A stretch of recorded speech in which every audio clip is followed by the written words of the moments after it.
Assalamualaikum warahmatullahi wabarakatuh. Pada kesempatan ini, kami akan memaparkan hasil survei kami untuk mata kuliah ekologi dengan topik pencemaran udara non-point source. Kami memilih kawasan Malioboro sebagai lokasi penelitian karena kawasan ini merupakan pusat kegiatan ekonomi, budaya, dan wisata di kota Yogyakarta.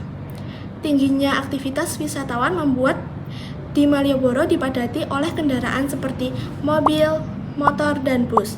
Selain itu, banyak pedagang di sepanjang jalan yang menggunakan alat masak berbahan bakar gas maupun arang. Kedua hal tersebut, asap kendaraan dan asap pedagang, menjadi sumber utama pencemaran udara yang kami amati. Survei ini dilakukan dari Plaza Malioboro hingga titik 0 km, yaitu area dengan tingkat aktivitas paling tinggi. Dari hasil pengamatan, kami merumuskan 3 masalah utama. Yang pertama, berapa besar emisi yang dihasilkan di kawasan Malioboro. Yang kedua, seberapa besar dampak buruk dari emisi tersebut terhadap lingkungan dan kesehatan. Yang ketiga, serta mitigasi apa yang dapat dilakukan untuk mengurangi emisi di kawasan Malioboro. Dan adapun tujuan dari penelitian ini adalah yang pertama, mengetahui seberapa besar emisi yang dihasilkan. Yang kedua, mengetahui dampak buruk yang terjadi akibat pencemaran udara. Yang ketiga, dan menentukan langkah mitigasi yang paling tepat untuk mengatasi permasalahan polutan di kawasan Malioboro. Melalui survei ini, kami berharap dapat memberikan gambaran nyata tentang kondisi kualitas udara di Malioboro dan solusi untuk menjaga agar tetap bersih serta nyaman bagi masyarakat maupun wisatawan.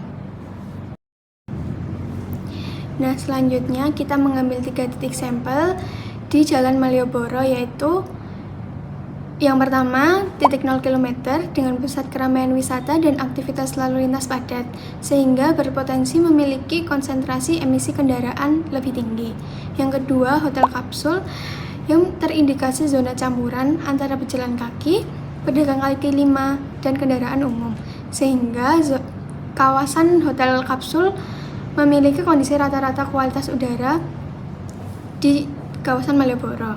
Nah, titik ketiga yaitu Plaza Malioboro yang memungkinkan pengamatan terhadap emisi dari area masuk Malioboro.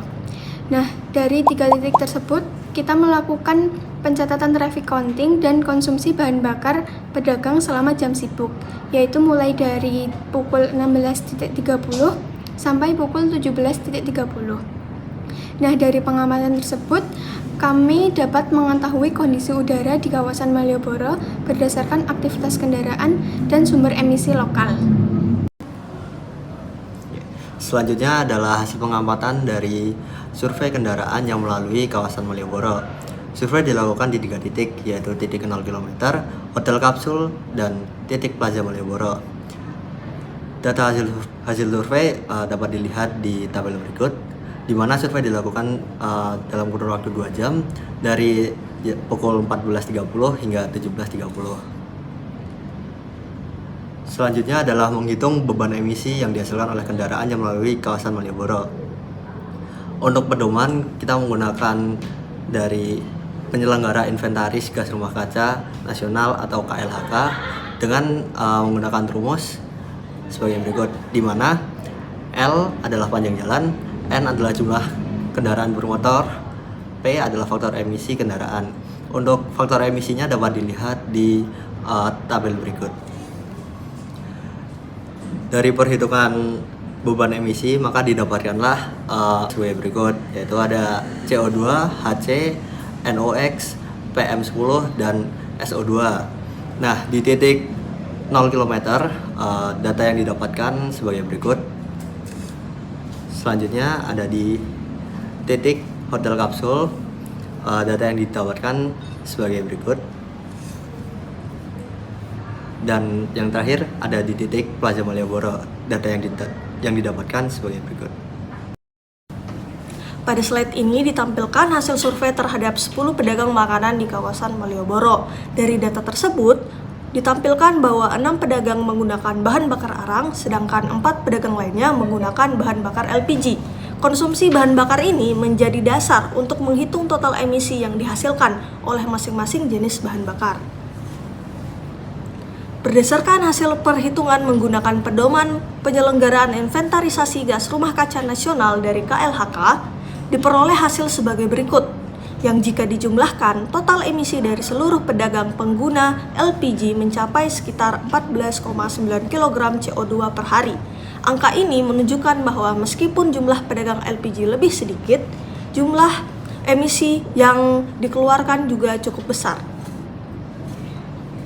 Untuk pedagang yang menggunakan bahan bakar arang, emisi CO2-nya tidak dihitung sebagai emisi antropogenik karena tergolong bahan bakar biomasa yang bersifat karbon neutral. Namun, pembakaran arang yang menghasilkan polutan lain seperti partikulat halus yang terdiri dari partikulat 2,5 mikron dan partikulat 10 mikron, gas CO, senyawa organik volatil atau VOC, dan black carbon. Polutan ini dapat memperburuk kualitas udara di sekitar area berdagang kawasan Malioboro dan beresiko menimbulkan gangguan kesehatan bagi pedagang maupun masyarakat sekitar. Jadi, dari hasil survei dan perhitungan kami dalam analisis emisi bahan bakar pedagang, total emisi CO2 harian dari pedagang LPG adalah sebesar 14,9 kg CO2 per hari, sementara pembakaran bahan bakar arang menghasilkan polutan berbahaya yang berdampak langsung pada kesehatan lingkungan. 3. Berikut hasil wawancara. Pada penelitian ini juga kami melakukan wawancara kepada beberapa narasumber di kawasan Malioboro sebagai lokasi penelitian. Pertanyaan dan jawaban wawancara tersebut telah terlampirkan seperti pada slide berikut.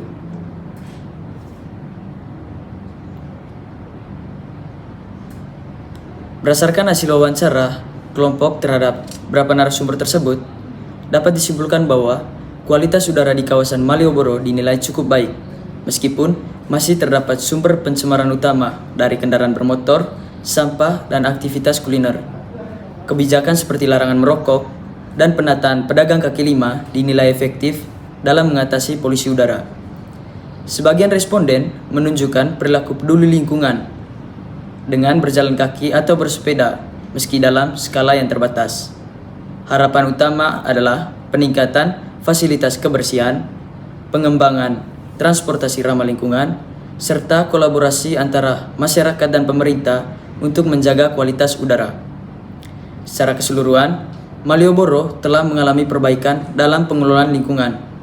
Namun, pengendalian polusi kendaraan dan penguat sarana pendukung mesti ditingkatkan guna untuk menciptakan tempat wisata yang nyaman dan berkelanjutan. Masuk pada kesimpulan, kawasan Malioboro masih menghadapi pencemaran udara terutama dari kendaraan bermotor dan aktivitas pedagang. Kebijakan larangan merokok dan penataan PKL telah membantu mengurangi polusi. Emisi kendaraan tetap menjadi sumber utama sehingga perlu peningkatan transportasi ramah lingkungan, fasilitas kebersihan, dan pengawasan yang lebih ketat. Secara umum, kualitas udara Malioboro sudah membaik, namun masih perlu upaya berkelanjutan agar Malioboro menjadi kawasan wisata yang bersih dan sehat.